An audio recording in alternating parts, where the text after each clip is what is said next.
السلام علیکم ورحمۃ اللہ وبرکاتہ۔ جمعہ کے دن درود شریف پڑھنے کی فضیلت، یہ ہم پر حق ہے کہ ہم آپ صلی اللہ علیہ وسلم پر کثرت سے درود شریف پڑھیں۔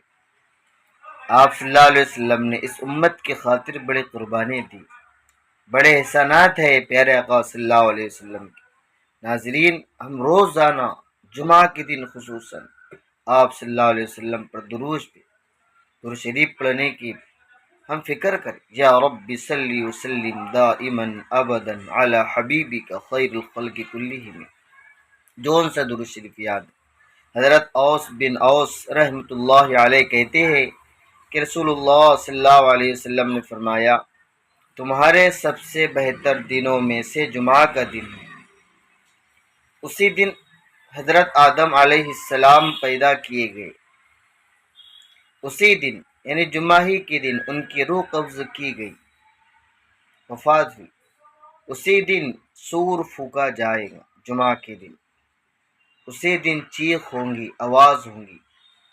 اس لیے تم لوگ اس دن مجھ پر کثرت سے درود بھیجا کرو، جمعہ کے دن کثرت سے مجھ پر درود بھیجا کرو۔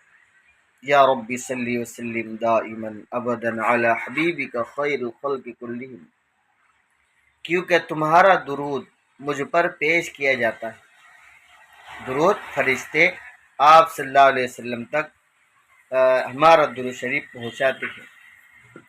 حضرت اوس بن اوس رضی اللہ عنہ کہتے ہیں کہ لوگوں نے کہا، اللہ کے رسول، ہمارا درود شریف آپ پر کیسے پیش کیا جائے جبکہ آپ فوت ہو کر بوسیدہ ہو چکے ہوں گے؟ آپ صلی اللہ علیہ وسلم نے فرمایا، اللہ تعالیٰ نے زمین پر پیغمبروں کے بدن کو حرام کر دیا ہے۔ اللہ تعالیٰ نے زمین پر پیغمبروں کے بدن کو، جسم کو حرام کر دیا، مٹیوں نے کھا نہیں سکتی۔ اس لیے ناظرین، ہم آپ صلی اللہ علیہ وسلم پر کثرت سے درود شریف پڑھیں۔ اللہ نے خود پیارے آقا صلی اللہ علیہ وسلم پر درود شریف پڑھا ہے۔ قرآن کریم میں ہے، ان اللہ وملائکتہ یصلون علی النبی یا ایھا الذین آمنوا صلوا علیہ وسلموا تسلیما۔ اللہ نے خود درود شریف پڑھا، فرشتوں سے کہا، ایمان والوں سے کہا کہ ہم پیارے آقا صلی اللہ علیہ وسلم پر درود شریف کثرت سے پڑھنے کی فکر کریں۔ یا ربی صلی وسلم دائما ابدا علی حبیبک خیر الخلق کلہم۔ والسلام علیکم۔